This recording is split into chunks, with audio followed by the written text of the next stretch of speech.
something got to stop, and guess what? It's going to have to start from you. And you got to get your thing together, too.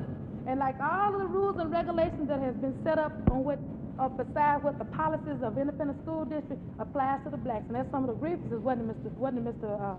Norman? Some of the grievances with some of these so-called man-made policies that you set up as Spruce, and it's directly to the blacks. They can see me after the meeting. I'll be right outside, because they are wrong, because they should stick. And that is for the yellow bus. See, well, we only use the yellow bus for... So they couldn't get...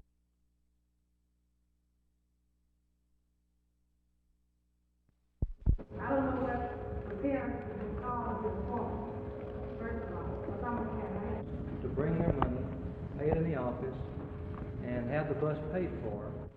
And I think maybe, and what I'm trying to say, it would have been fair to... Your Honor, I think only one game didn't have enough people that didn't have enough people. You know, that's how it looks. They love me, and they got these L's and things on, come out, they don't have to pick up on the bus. Now, We have a meeting with you Friday. When that question was asked, and I responded to it,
I want to call special attention to the fact that among the 7 bills that I'm privileged to sign this morning are 2 pieces of legislation.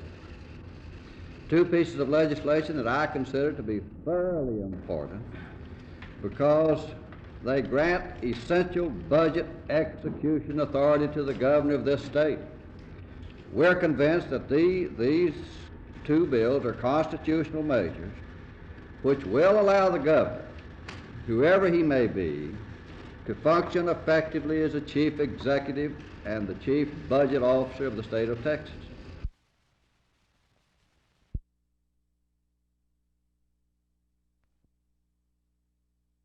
Commissioner Tyson's conduct has been a disgrace to the office he holds and an insult to this House. To condemn those who do not share his views on spending $5 million in public funds is uncalled for and unfair. And I would add at this point that County Judge Sterrett also showed poor judgment Friday night, and he also owes this House, and particularly the Tarrant County delegation, an apology for his unkind remarks and unfounded charges.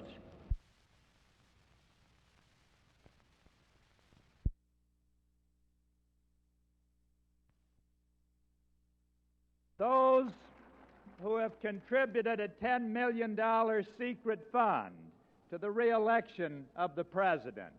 Those 7 men who were caught wiretapping the Democratic National Committee. Those 50 saboteurs who we now have evidence were working to disrupt and poison and to dislocate the campaigns of the Democratic candidates. All of those people have a president. I think the time has come for that great body of Americans who believe in constitutional rights and who believe in personal privacy. It's time that we had a president who would speak for us.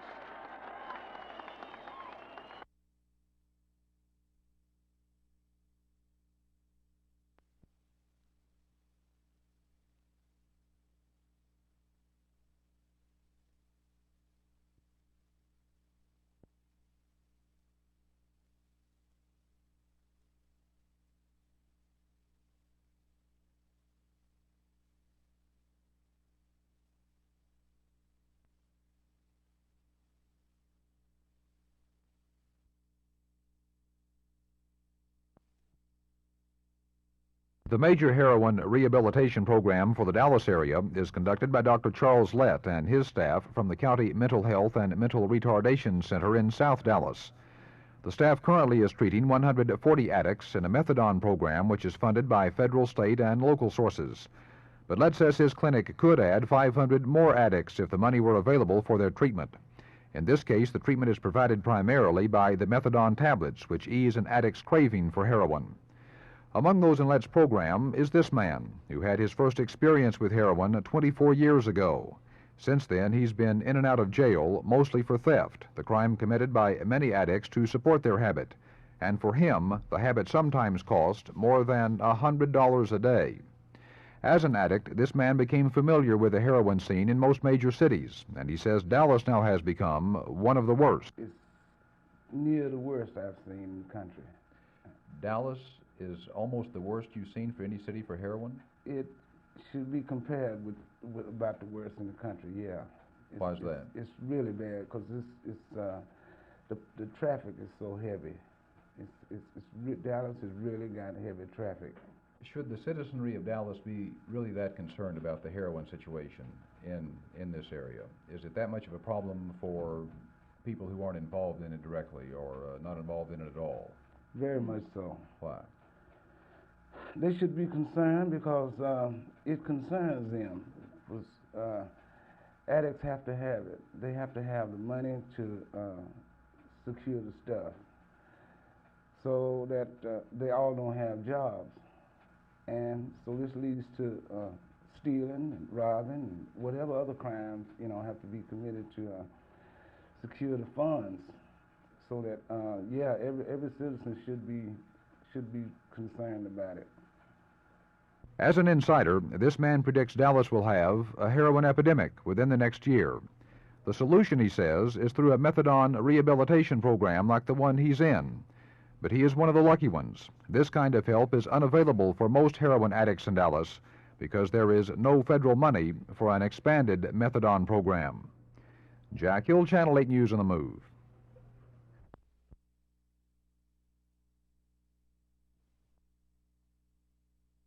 Superintendent Julius Trulson and second grader Mike Montai cut the ribbon to open Reading Explo 72 at the public schools gymnasium. About 100 parents and teachers attended the opening, which features all of the reading techniques now being used in 116 Fort Worth schools. Most were surprised, as I was, to find that there is more than one way to teach someone to read. Reading Clinic Coordinator Mary Houghton explained some of the programs. This is called an intensive care cluster, and it was in a disadvantaged area where children had low performance scores. So for the basal reader, we went back to the very beginning, and we enriched it with a lot of extended activities. And you can see the Hoffman Learning Systems over here, which is a programmed learning on a machine. What about the cooking class? That's what I want to know. Does that help you read? Well, one of the goals for the 70s is that every child who leaves our school system will be able to do functional reading And reading recipes and learning to cook is a very functional part of reading. And 121 reading instruction techniques will be demonstrated during the Reading Explo, which continues through Thursday.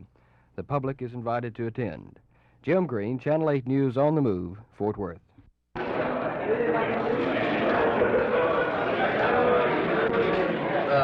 Dan, other than this statement, there's, I don't care about press.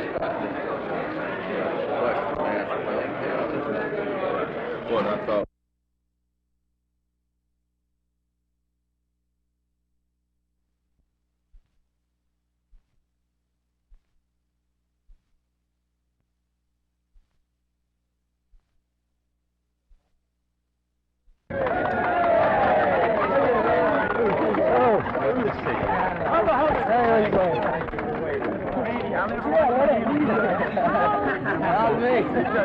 Exactly what's happening here.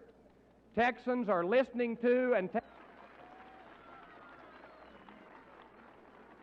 you are watching in 20 hours this man who I present to you at this time, George McGovern.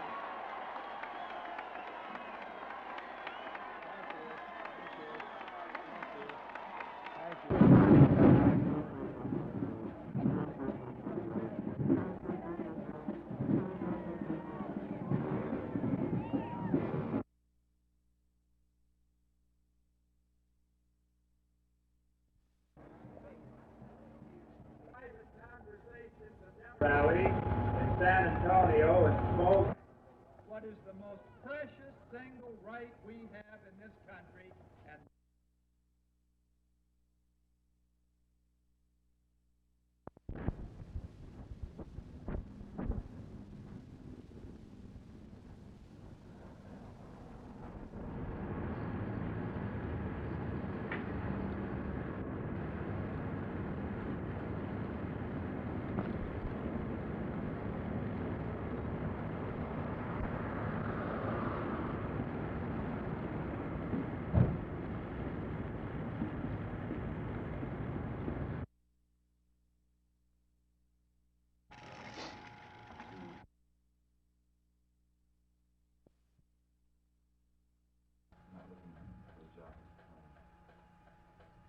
Has you ever worked before?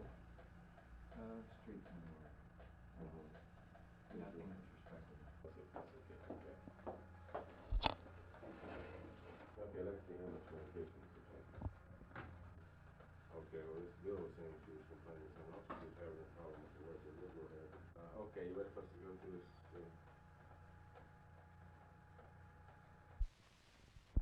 I'll just be talking to you now, and this is just for some visual effect, and I'm just kind of... How bad is the problem in Dallas really in comparison with 5,000 or 6,000 addicts in Addicts, Dallas? yeah, addicts on the streets. Is the heroin that available in the city? Yeah, it's available. Where does it come from?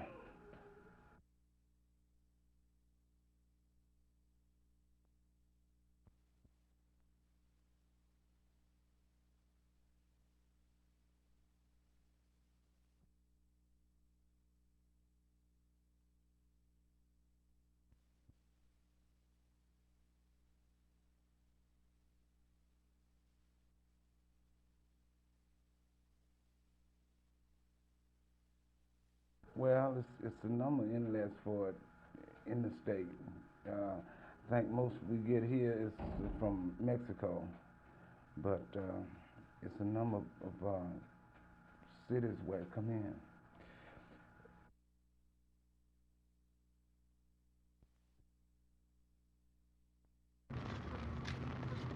Yeah, that's all the way. All the way. Very good. I wish I was where you were. Yep, welcome to you all, and let's get this thing underway.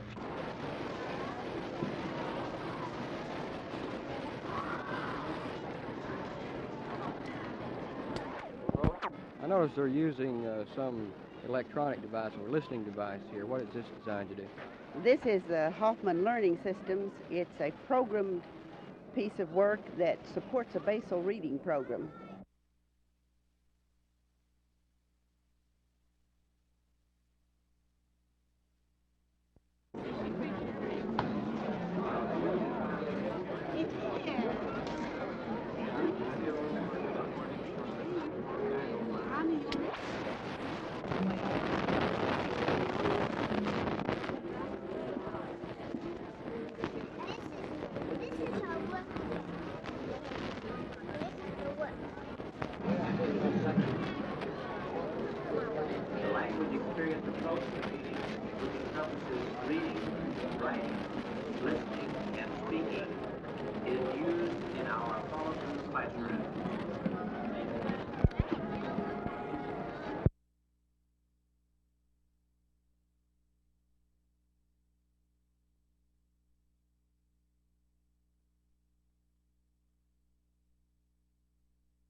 Inquiry as to whether there was any opposition to the motion. It was agreed on almost any and all amendments that were proposed.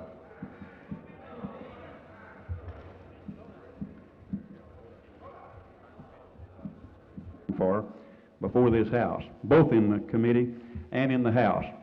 Now, when I to let it lay. My question is, on the Senate side, what does it require to concur?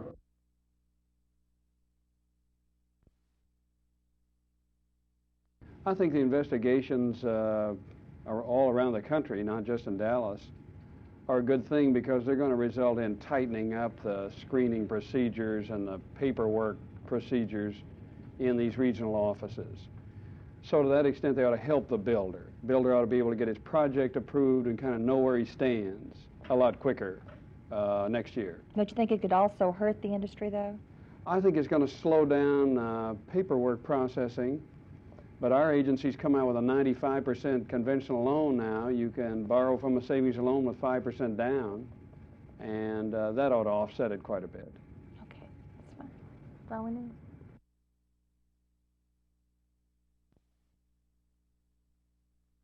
Okay, Mr. Martin, I'm Martha McIntyre with Channel 8 News. I want you to have a seat right over here. Thank you very I'd much. like to ask you a few questions. Just sit down right here. Okay, and I want to put the microphone on you in just a few minutes, just when he finishes taking your picture, okay?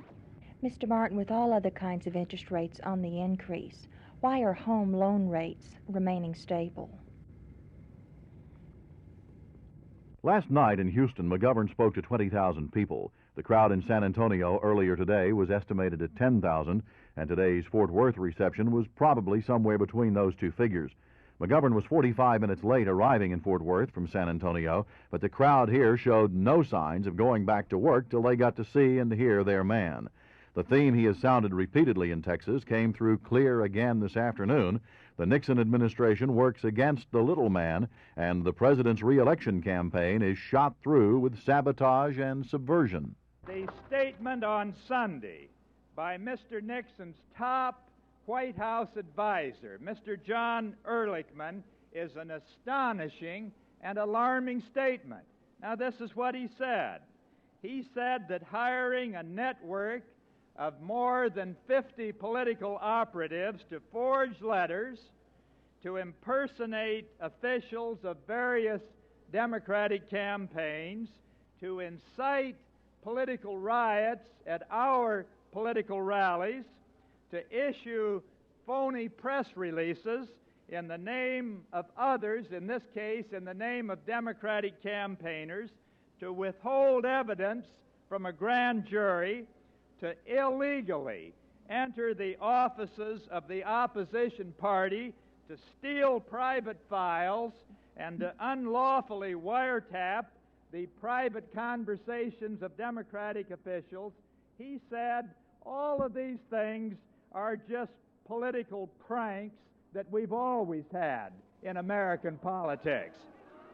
Affairs of state in an economical and an efficient manner. Both the emergency fund authority and the approval authority granted in these bills were among the concerns which compelled me to call this session, and among the two principal priorities that I asked the legislature to consider and to act upon. You. agreed upon that? Well, there's a very strong possibility that Maxim and Morris will start, but there's still an outside chance that Dennis Howe will start, and I don't want to sound to be indecisive, but I guess that's exactly what I am, because we have made a lot of progress. We have a better football team now after a 2-week layoff, and I want to be real fair in my decision.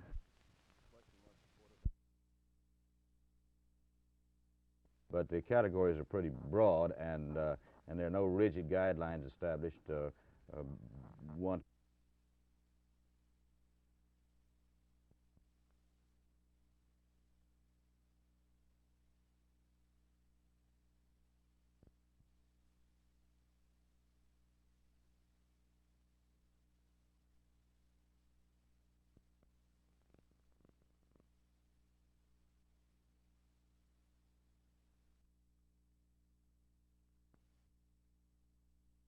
This money is relatively string-free.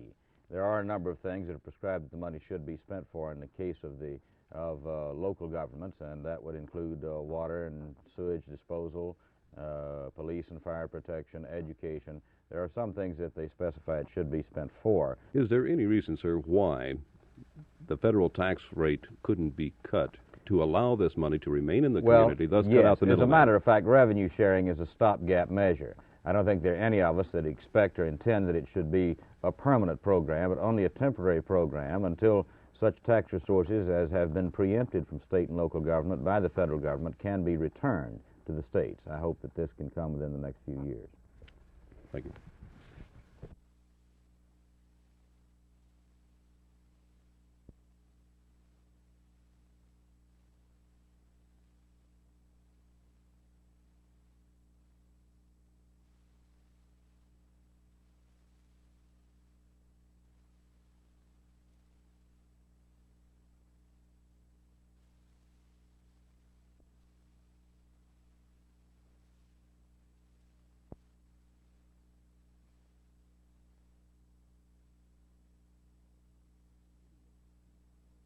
We have provided the safeguards in this bill that any other state has that would give the board the authority to keep a rate from being excessive, to keep a rate from being inadequate so that a company might go under, or to keep a rate from being unfairly discriminatory.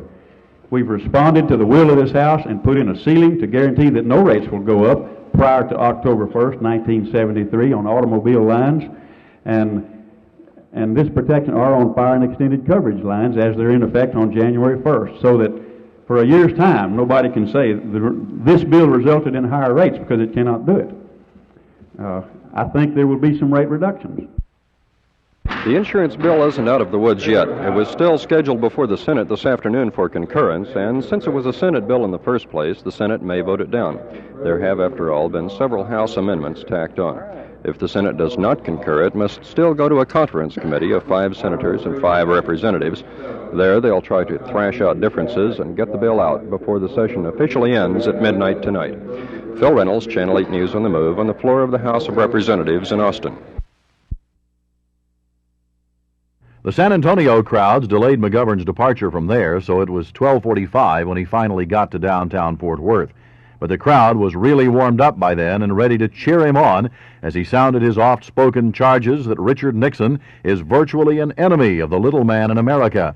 McGovern also struck hard with words like poison, sabotage, and subversion against the Nixon re-election campaign. McGovern said he didn't like having to take slashes at his opponent, that he'd rather speak constructively and talk about his own ideas. But he said he had to answer the Nixon people. What we have to remember as Americans who love our country and who respect the Constitution is that political agents who will wiretap the headquarters of a major political party, they will not hesitate to wiretap your law office or your bank or your union office or your store or your university or even your home. And that is the significance of this.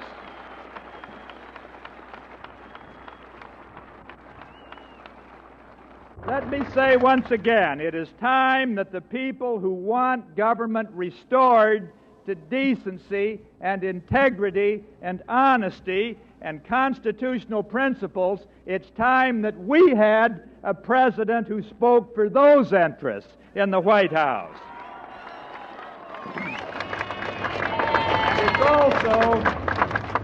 It's also, as some of these signs that I see scattered around these crowds remind us, it's time that the people of this country who want America to stand for peace and who want an end to the tragedy in Vietnam, it's time that we had a president who spoke for us.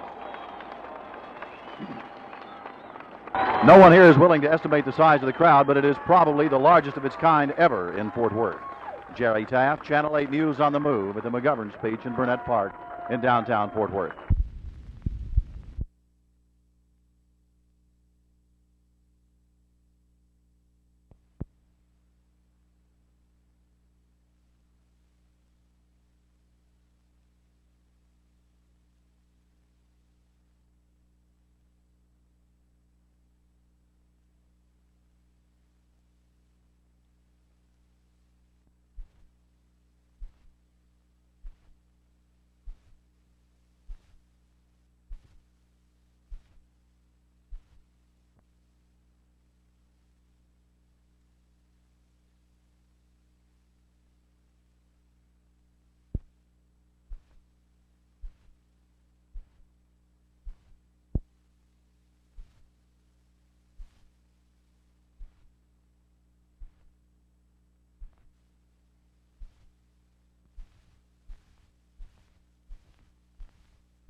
At this time, I have three quarterbacks that have looked exceptionally good in practice during the open week and this week, and we still have 2 difficult days of training in preparation for Rice, and it will probably be game time before I make a decision on the starting quarterback. Are you likely to use more than one in the Rice game? I'll say this, that if a quarterback has a hot hand, I'll go with that quarterback. If he's not really moving the football team, then I feel like I've got 2 others on the sideline with me, and I'll substitute very quickly. Coach, you said last week you wanted to make the decision by Sunday. Are you concerned that you've been unable to do so far?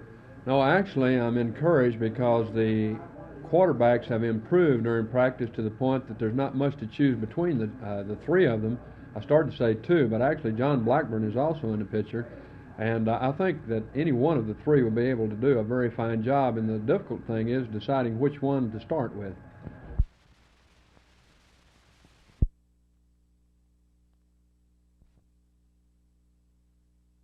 We've got a couple more days of practice, and I'm going to take the other 2 days before I make a decision. I don't know if I've ever asked you this question or not, Hayden, but will Matson and Morris be in the same backfield at the start?